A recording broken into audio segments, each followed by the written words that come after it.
Doing our budget travel segment this week, and if you're looking for an exotic place to go, we think we have a pretty good one for you. This is a place with a great history, churches that are carved out of snow, and we're willing to bet that you haven't been there and it's probably not even on your vacation list. But maybe we'll change your mind. We're talking about Ethiopia. Justin Bergman of Budget Travel Magazine is here, and he's going to tell us why Ethiopia is where you should spend your next vacation.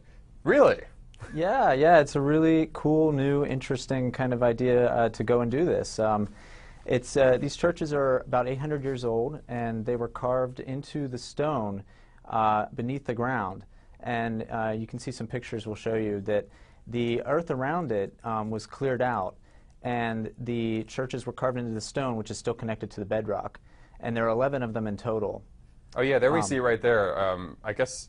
So what is that? Is that the top of it that we're looking at? That's the top of one of the churches, right? So you go down below and tour under the ground. Exactly. You go in through, and there are underground passages that will take you to some of them, and others you enter via little walkways that go down, along the rock face. And we're seeing crosses, and I think people might be surprised that this part of Ethiopia is the majority Christian. Is that right? Right. Ethiopia has a really long Christian tradition. It's actually the second oldest officially Christian country in the world after Armenia. And these churches, as the legend goes, were built in the early 13th century after the king of, who was the king of Ethiopia at the time, King Lalibela, ordered them to be built as a replica, or he was trying to build a new Jerusalem, basically. He had visited Jerusalem about 20 years previously after it had been ransacked by Muslims in 1187. And he came back to Ethiopia and said he was going to build this new city there.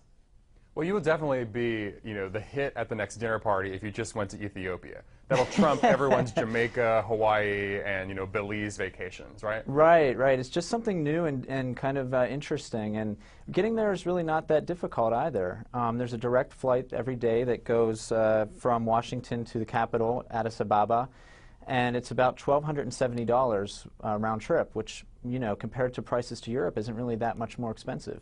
Now, when you get there, it's important. You can't really do this alone. I mean, obviously there's a language barrier. Here's an area that we know nothing about. So is it recommended that you get some help once you arrive in the country? Yeah, absolutely. What you do is you'll book your hotel before you go, and there's a couple in the town of Lalibela where the churches are, and they'll set you up with a guide who will meet you at the airport. We'll take you to your accommodation, and will basically be your guide for your stay. He'll take you out when you want to go shopping or to get food or to go visit the churches itself. Now, after you pay, like the $1,200 or so round-trip airfare, is it expensive in the country? Are you going to be paying a lot of money for hotels and food and that sort of thing? No, not at all. The passes to the churches itself is about $24, I think, for a 3-day pass. And food is, relatively cheap. It's the accommodation that might run you a little bit more than you would think for Ethiopia. It's probably about $32, $38 a night for some of the hotels that we've checked out. Oh, please, that's still cheap compared to Paris, right? That's true. And the food, I've had Ethiopian food before, and I think it's pretty good. I like it. Oh, yeah, it's amazing. I mean, it's it's served on this really flat kind of spongy bread, and you get all kinds of different stews, meats, vegetables. It's really interesting and quite different from anywhere else in Africa. And you get to eat with your hands, which is always fun. Yes, you do. You do. It's very nice having you, and thanks for opening our eyes to a new location I think a lot of people never thought of before. Right. Well, I hope people check it out. Thanks. We'll see you later. Bye. Don't forget, this article about Sacred Africa that details really this entire trip to Ethiopia, if you're interested, is online right now at budgettravel.com. They have a lot of interesting articles there, so go check it out. And don't forget, we do this segment every Thursday, so join us here for that.